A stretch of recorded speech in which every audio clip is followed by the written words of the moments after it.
me. What else do you need? A mini me. Gray. That ain't right. Oh, That's jacked up.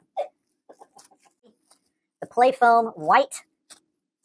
I guess this would be coveralls. What am I wearing? A coverall? A jumpsuit? Jumpsuit sounds cooler than coveralls. I'm wearing a jumpsuit, which is actually super comfortable. I kind of like this whole one. It's like wearing a onesie. I dig it. All right, making the arms. Here we go. We got Playfoam arms. We got the jumpsuit. I'm making the right arm. Look at this. Boing, boing, boing, boing, boing. I don't know why I love sound effects so much. Danny, don't do it. No, we're doing mine. Your sound effect totally copied my sound effect. Oh. Yeah, this is real sound effect. This is a real Mo. I just made the smallest feet I've ever made in my life. Man. All right, I'm going to go with it. And check it out. I just made my mouth.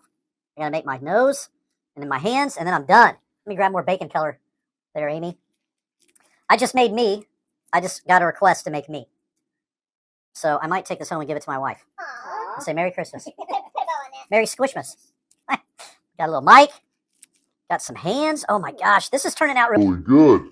Can you make a mini version? Go, little me. Look at how adorable I am.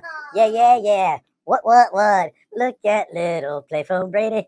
Da, da, da, da, da, da, da, da, da. Shay says it looks perfect. I mean, well, thank you, Shay Shay. That's fun. I like little Playfoam me. You know what little Playfoam me's doing? Going right up here, hanging out with all his pals. I feel like I need to put him in a sitting position.